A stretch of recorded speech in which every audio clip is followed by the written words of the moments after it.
So in this video we are going to be continuing to take a look at a scenario where civilization starts over. We are now on episode 24 of the series, and in the last episode we saw the first coalition war down here, as the Greeks have officially become the Napoleonic country of this timeline, I guess. And we are going to be heavily focusing on this episode. If you do end up enjoying this episode, please make sure to like and subscribe.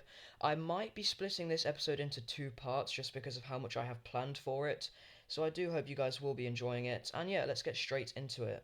So the very first thing we are going to be seeing is, like, in the last episode we saw the aftermath of the First Coalition War, where Greece won that war. They beat quite a few nations, especially Rome. They probably defeated Rome the hardest, and kind of caused Rome a few instability issues. But in this episode we are going to be continuing on with this. So it's been a few months since the First Coalition War broke out, and now Greece is going to be on the move again, and they are going to be focusing on this purple country right here. They have revenge on their mind for this purple country. This purple country essentially betrayed them in the 7 Years' War, and they are going to be launching an invasion of this country. They quickly move up and capture the capital, which is right on the border, and they move up to this river as well. However, just as they meet up with the border of the river, a new coalition is going to be forming against Greece. This coalition is continuously not happy how Greece is spreading their revolutionary ideals, and now even invading this country up here. They want this ideology to stay put, as it could be dangerous if it spreads to their countries, so a new coalition is going to be forming, like I've just said. So let's go ahead and see which countries are going to be joining in on said coalition. So these are the members that are going to be joining in on the War of the Second Coalition. So Egypt has brought their alliance in this war once again, and Turkey as well as Ukraine are looking to rejoin the war again. Now the Square Alliance stays out of it this time because they got whooped the first time, so let's go ahead and see how this coalition is going to be playing out. So first off, Greece is going to be continuing to move in. This purple country is getting completely destroyed. I've put them as a coalition member, but they're really not. They're kind of just in the war because Greece has invaded them. However, as we can see here, there is a tiny little strip of land that connects up Ukraine to this purple country here, and Ukrainian supplies are going to be flooding in here. This will actually allow a slight pushback to be made until that very same general who was involved in the Italian front in the First Coalition War will be joining this front once again. His name is Andreas. This name was suggested by GFM, so shout out to him for that. But Andreas is going to be absolutely slapping around the Ukrainian troops here, cutting this purple country in two, and then moving in over here, almost completely wiping out the purple country from the map. However, Andreas is going to soon be moved to a different front, as now the Egyptians and the Turks are crossing this front line in the south, and they are beginning to liberate this puppet state right here. Although it's not really a puppet state, as I did say in the last episode, it is like a sister republic of Greece. The Greek forces are going to stop the Turkish kind of on this southern border. They are going to push them back a little bit, liberating this city right here. Then they are going to move back into this puppet state, as Andreas is now on this front line fully, and he is starting to see a lot of success. Back up north, the Ukrainians are going to make a slight pushback. However, another top general who is also pretty good, not as good as Andreas down here, but he is also pretty good, he is actually going to see gains moving up to this river over here in Ukraine. But now, down in the south, Greece is ready to launch a brand new offensive. And this offensive is going to be launched to hopefully cut off all of these Turkish forces down here by sending a spearhead through. This is quite unexpected, and Turkey had undefended this border. This was quite unexpected, and Turkey had like undefended this border kind of, because this area is very mountainous, so they did not expect Greece to be able to move through this area. However, Andreas will complete this encirclement, and about 100,000 forces over here will fall. This allows all of this Greek land to be taken back, and these Greece forces are going to absolutely slam straight through this front line. They once again capture the capital of Turkey. We also see up here an ultimatum be sent to Pink Romania, demanding that they allow Greek forces to pass through their country into Ukraine, and Pink Romania reluctantly is going to be accepting this ultimatum, because if they didn't they would just get completely destroyed. So these forces are going to be moving into Ukraine, just like this. This city right here will be captured, and these troops are now storming, and they meet up with the Dnieper River, right here. Back down here in Turkey, we see Greek forces storm along the coast, and we also see Andreas lead a very successful naval campaign to take Cyprus. After this, these Greek forces are going to absolutely storm down the coast just like this, and also in Turkey up here. And after a landing is made similar to the one in the First Coalition War, and this city right here is taken, basically where Alexandria is, the Nile is met up with, and the Egyptians are going to surrender, and this will be officially ending the War of the Second Coalition. So once again, Greece has absolutely slapped around all nations they are fighting. Greece has become extremely strong, and let's go ahead and take a look at this peace treaty. So in this peace treaty here, we can see that Greece has continued to expand, and once again, they are spreading their revolutionary ideals by setting up a brand new sister republic right here in this purple country. They take a little bit of land from Turkey as well as Cyprus too, and they expand this puppet state right here. Now, pretty much immediately after this war, Carthage and the whole Square Alliance for the matter is going to be heavily sanctioning Greece. But now we're actually going to be moving away from Greece, as we're going to be seeing a pretty interesting event happening elsewhere, and that is over here in Iberia. So, inspired by what we saw happen over here with Greece, the people of Gibraltar, who are also in extreme debt, like Gibraltar is in even worse debt, and their peasants are being treated even worse than the people of Greece. A similar revolution is going to be taking place over here in Gibraltar. However, here it's going to be a lot less chaotic. Whereas with Greece, it was kind of like a full-on rebellion. Here, what's going to happen is the king is just going to be completely forced to give up power, and the government is just going to be completely overthrown all in one go. And Gibraltar is going to be setting themselves up as a brand new republic. Now, of course, these guys did have support from Greece. However, this is going to cause a brand new war to start out. And this is going to be beginning when Galicia, who does not want what happened with Greece to happen right on their border, is going to be starting an invasion of Gibraltar. They are also going to be bringing the Pyrenees country with them. And Greece, almost immediately, is going to be declaring war on Galicia and Pyrenesia. And this is going to cause a brand new coalition to form, as the Square Alliance is like, nuh-uh, you are not doing that. So let's go ahead and see what the new coalition is going to be looking like. So this is what we see here as the War of the Third Coalition. So this is the first time that Greece actually has an ally, being Gibraltar. However, now they are having to face up with Galicia, the current third strongest country in the world. Actually, I would probably say they're the fourth strongest. I'd say the Greeks are probably a little bit stronger than Galicia now. So let's go ahead and see how this war plays out. So as we can see, the Square Alliance is also in the war, and just something to note as well, the Egyptians, they didn't bring their whole alliance with them this time. Now it's literally just them. So enough yap, let's go ahead and take a look at this war. So the very first thing, the Greeks in the Italian peninsula are going to be launching an absolutely massive invasion of Rome. This is the second time that Rome has just been completely decimated, and Rome has been, a lot of infrastructure of Rome has just been completely decimated from these wars.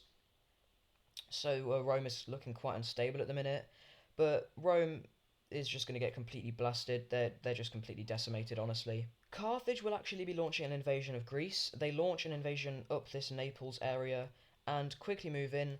However, then Andreas is going to be moving down here to fight the Carthaginians one-on-one, and let's just say they're just going to get completely blasted. They get fully kicked out of Sicily, and even Malta is going to fall. But next up, we're going to be moving over to the Turkish front over here, as the Turks are going to be launching an invasion.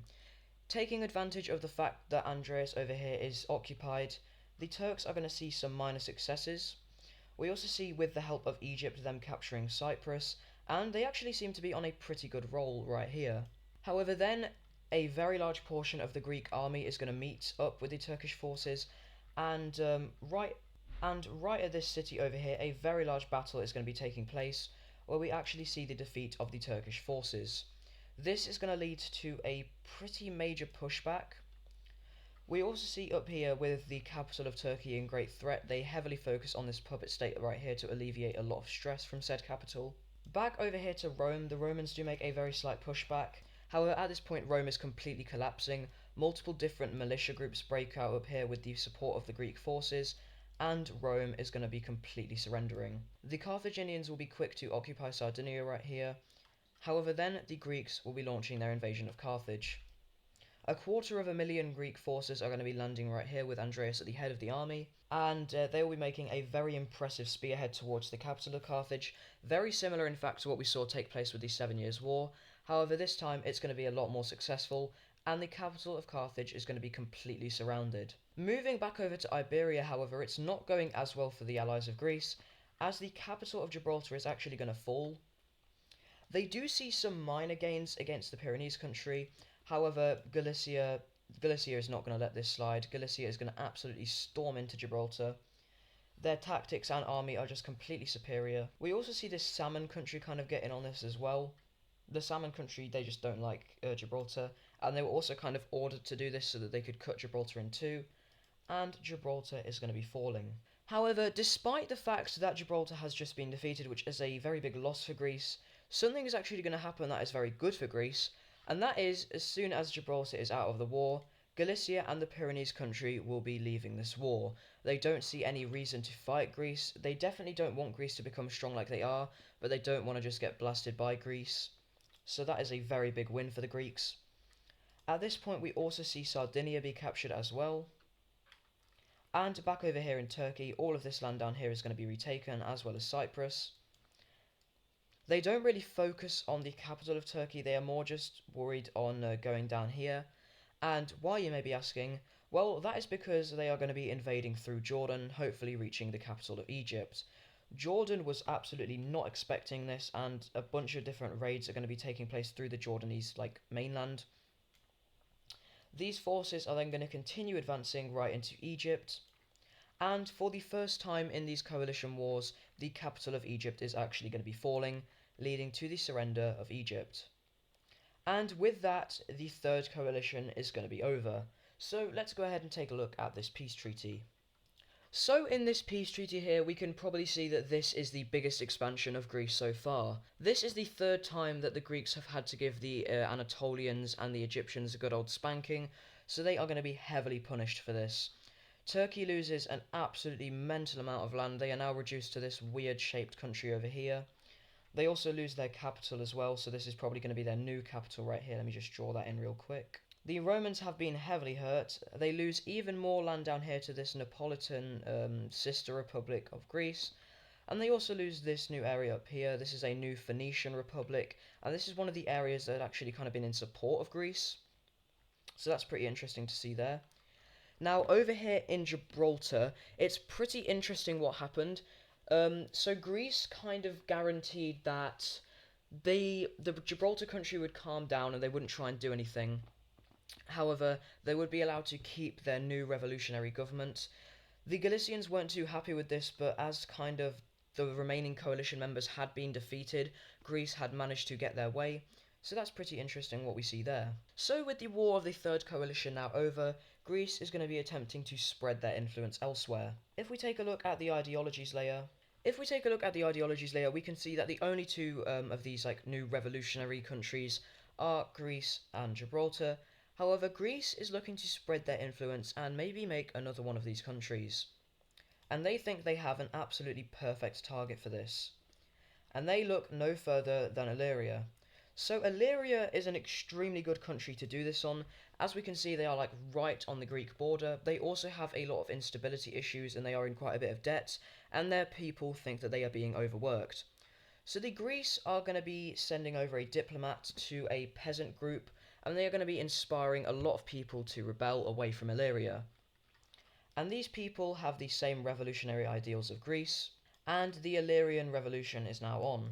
Hoping to gain the support of Illyria if the revolutionary government does win, the Greeks won't be directly involved in the invasion of Illyria, as they feel like if they did that, this new rebellion will be unfavourable of Greece, as they would see them as foreign invaders.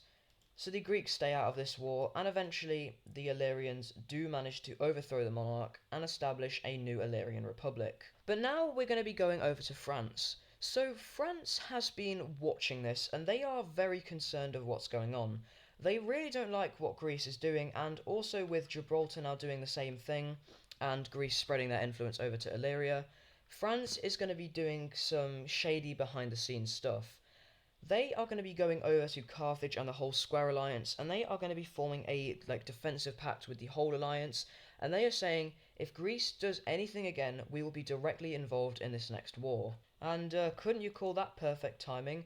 Because Illyria has just signed a full-on alliance with Greece. They are now full-on allies, and they are going to be doing something that's going to be causing a massive war. So the Illyrians are going to be going up to this Austrian country and they're going to be saying, hello, time to die. So these Illyrian forces are going to absolutely blast straight into this Austrian country. Their military has been reformed. Their military has been reformed by Andreas, and this allows almost the immediate capturing of the capital. And let's just say the other nations of the world are not going to be so fond of this, but especially, and this is kind of new, the Star Alliance up here. So the Star Alliance is a Swedish alliance, and Poland does not like the fact that this is now happening directly on their border. So Poland is going to be going over to Big Dad Sweden, and they're going to be saying, yo, we feel threatened. Do you want to maybe say something to Greece? And Sweden is going to be like, okay. Sweden is going to be like, can you please leave us alone and go and do your shenanigans elsewhere? And Greece is going to be responding to this by sending a letter to the King of Sweden saying, kill you. And Greece is going to be responding to this by sending a letter to the Swedish King, basically saying some very not nice words. And Sweden is going to be like, okay, yeah, these guys need to chill out. But anyway, let's go ahead and take a look at the War of the Fourth Coalition, because obviously Illyria is going to be having some backlash for these actions. And this is going to be the biggest coalition so far. And this is what we're going to be seeing for the War of the Fourth Coalition. And this is going to be a real challenge for Greece, as now they not only have to fight, once again, all of these countries over here, we also see some new players. This includes Mesopotamia right over here. Mesopotamia has some issues with their population, especially the peasantry, and they absolutely don't want this ideology to spread to them. And we see France in this war as well. As I had just said, they have signed a defensive pact. Libya also joins the war. I don't know if this... they might have joined the First Coalition War as well, I can't remember. And this new Liechtenstein country over here, they see what's happening over here with Austria, and they don't want the same thing to happen to them. So this is what we're going to be seeing for the war. So almost immediately, Illyria is going to continue on their invasion of Austria, and seeing that Liechtenstein is now in the war as well, they're just going to decide to keep going. So these Illyrian forces are going to move straight into Liechtenstein, and this is going to make them continue to look like the aggressor in this war, and almost immediately they're going to fall, so maybe them joining the war wasn't the greatest idea. The French are then going to go over to this country and say, hello, you either let your troops through us, or we're going to walk through you. And this Swiss country is going to say, we want to be neutral. How is France going to respond to this? Yeah, so that's not very nice. So this country is going to get absolutely blasted by the French straight away, and these French forces are going to be moving into Liechtenstein. We also see these French forces flow aid straight into Rome, and what the Romans hope to do is kick out the Greeks from the Italian peninsula as soon as possible, so they can't launch a very large offensive into their country. The Romans are going to be attempting to do this, however, as I have just said, the Romans have been heavily weakened. A brunt of the fighting, in fact, the largest portion of fighting has taken place on the Italian peninsula, so they have been heavily wrecked. Down here, the Romans attempt to make an offensive, however, it's really not going to go too well. And Andreas himself is going to be launching an offensive up, sieging the capital of Rome almost immediately. Up here, these French forces are going to be continuing on their onslaught, as Illyria was kind of not ready for this. Illyria, as I had just said, their military has been reformed, but compared to the French military, they are a top 5 power, I believe. The French are going to be absolutely storming through their country. They also managed to kick out the Phoenicians as well, and the capital of Austria is going to be close to liberated. We also see Poland start to supply the French here, so that's a pretty interesting aspect. Moving down here to the Sinai Peninsula, just the sheer amount of countries here, this is just going to get completely destroyed. Now, there had been a pretty important and strong garrison set up here, but once again, just the sheer amount of countries, just no. Now, unfortunately for Pink Romania, the Greeks, they really want to knock Ukraine out of this war straight away. They attempt to make a naval landing in Crimea, but after that fails, well, the Greeks are going to be launching an invasion through Pink Romania. So the Greeks are going to be crossing the Pink Romanian border and absolutely smashing straight into the country. While they're at it, they also invade this country right here. This scares Carpathia a little bit. But Pink Romania falls, and the Greeks are now ready to launch their full-on invasion of Ukraine.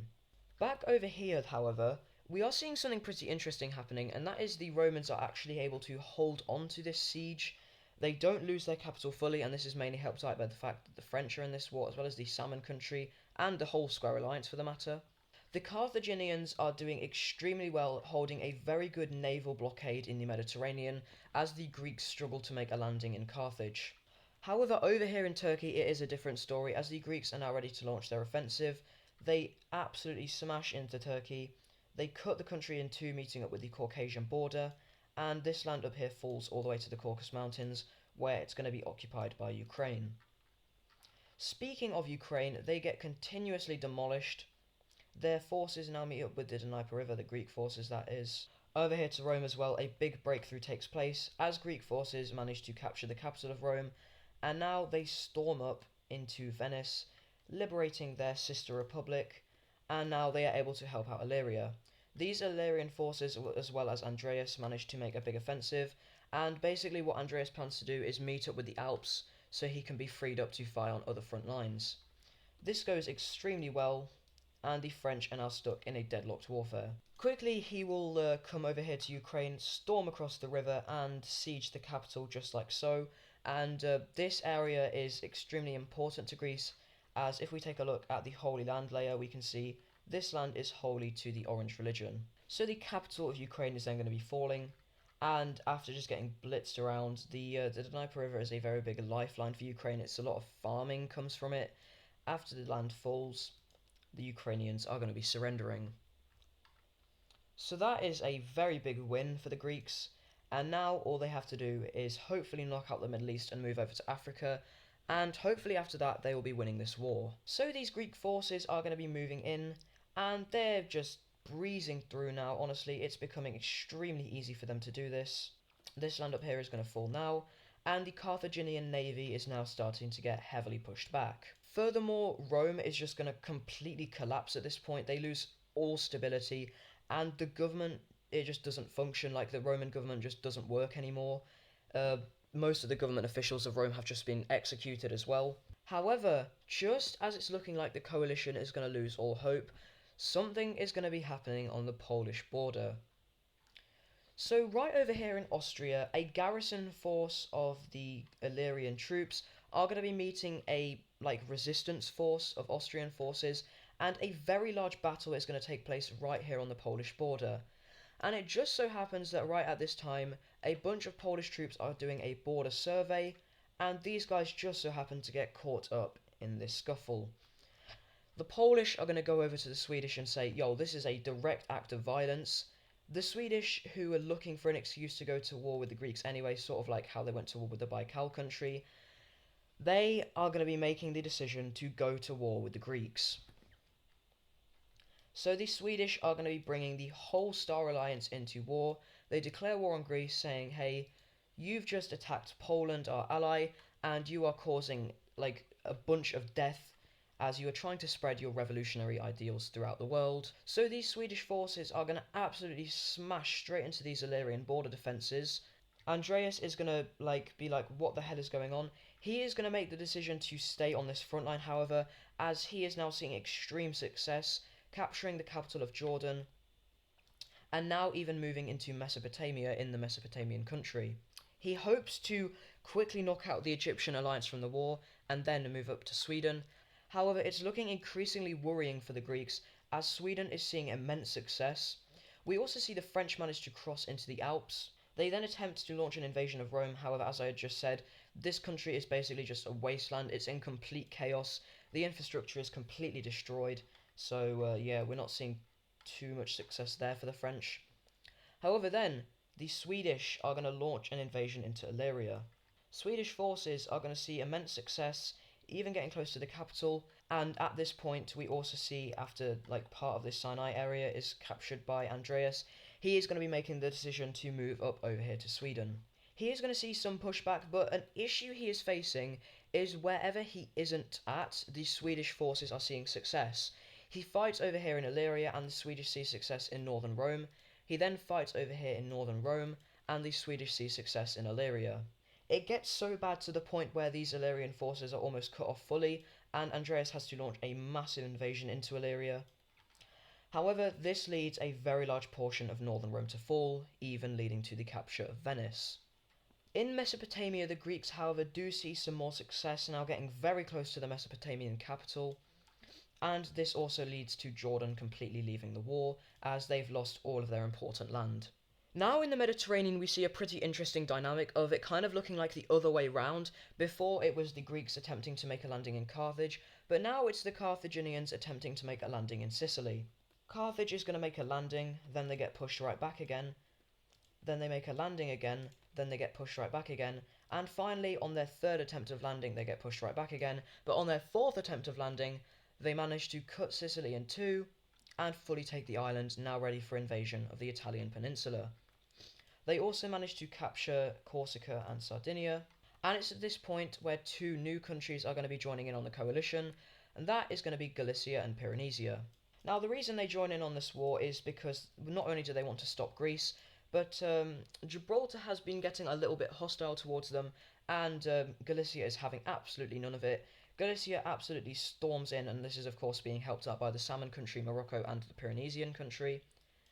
But Gibraltar is going to be officially surrendering. Moving back over here to Greece, they are really desperate to knock Egypt out of the war now, as they really need all of these Middle Eastern forces to be cleaned up to hopefully defeat Sweden, as Sweden is seeing even more gains in Illyria. It goes decently. The capital of Egypt does fall, however the Egyptians absolutely are not surrendering at this stage.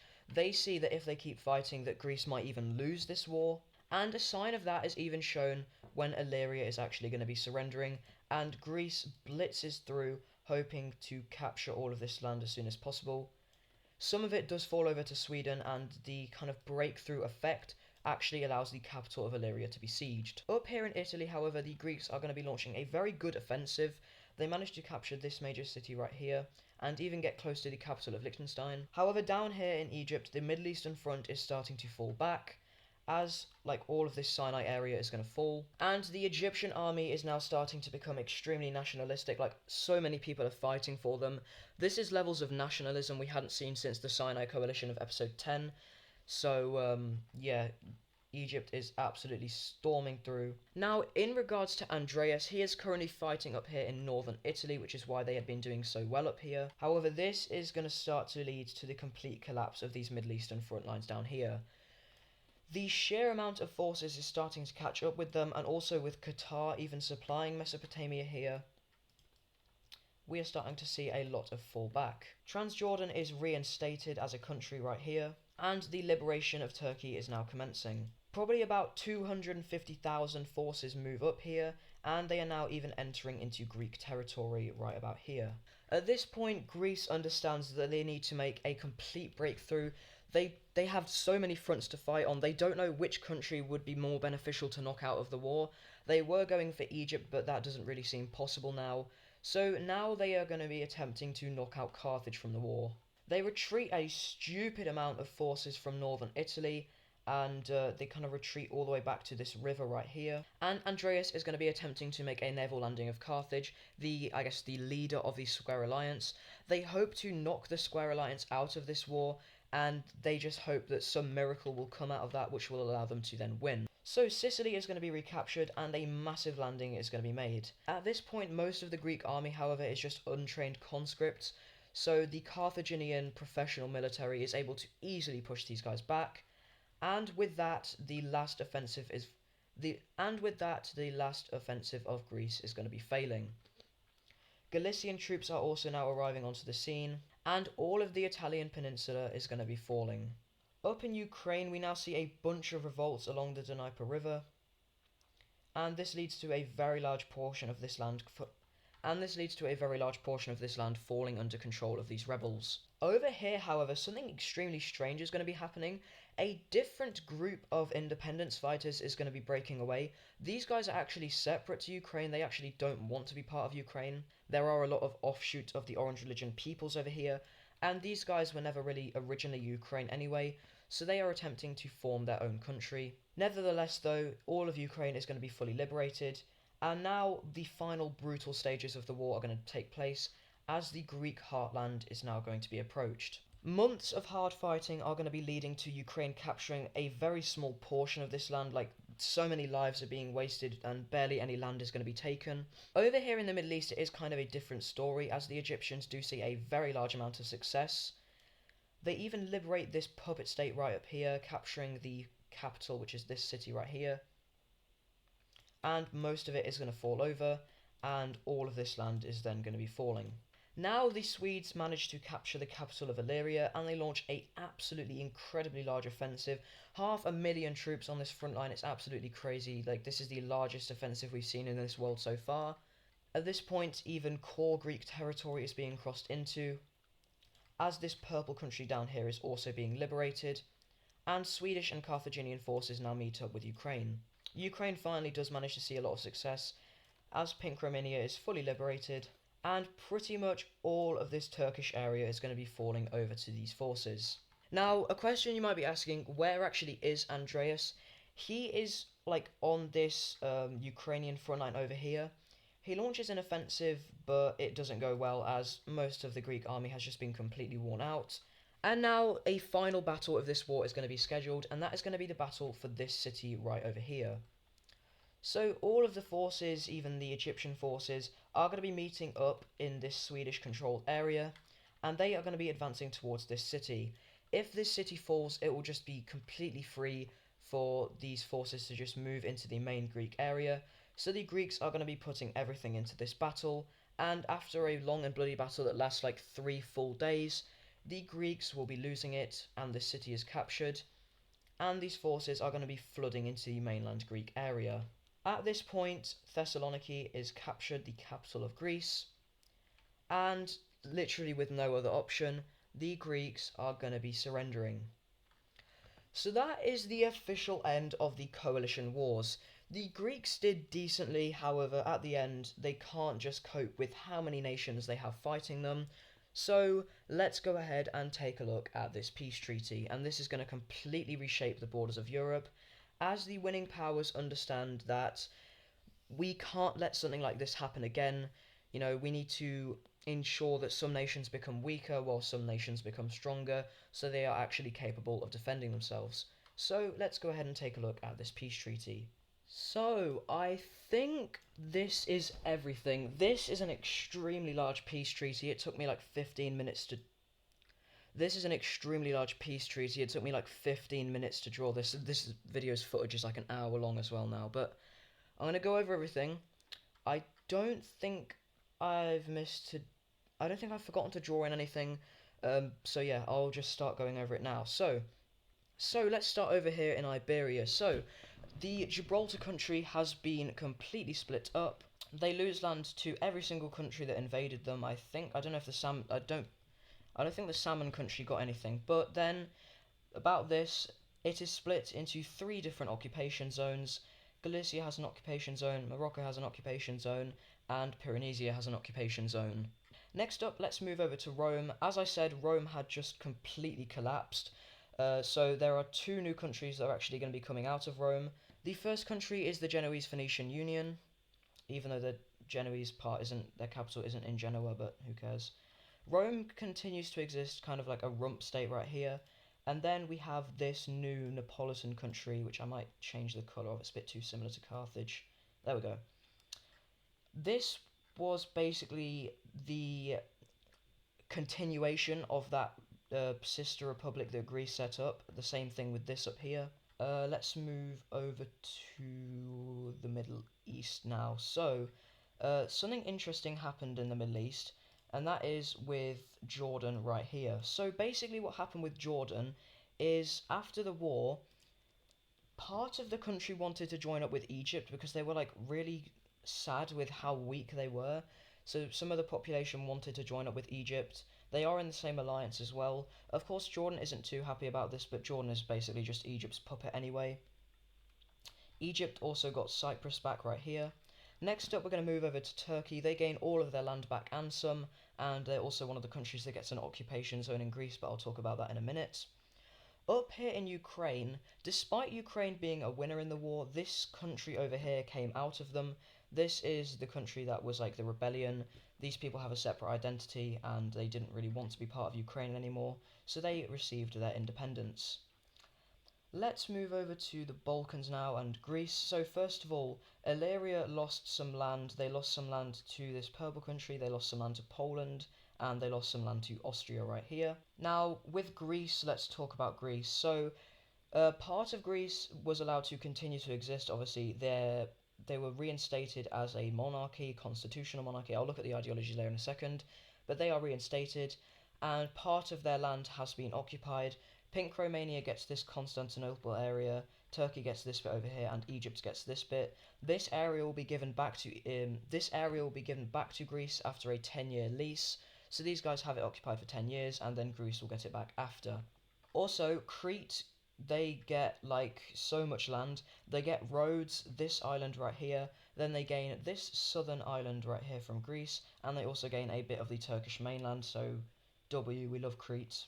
And I think that's everything for the actual borders of the map, so let's go ahead and take a look at the ideologies layer now. So I'm pretty sure this is it for the ideologies layer. I might have missed a few things. Basically what it is it's just reverting pre-war. A few countries have switched around ideologies. I'm not going to talk about every single one, but if you want to, you can pause right here and take a look. So that is actually going to be it for this video. If you did enjoy, please make sure to like and subscribe. I really hope this video was enjoyable and not too long. So yeah, I will see you in the next episode.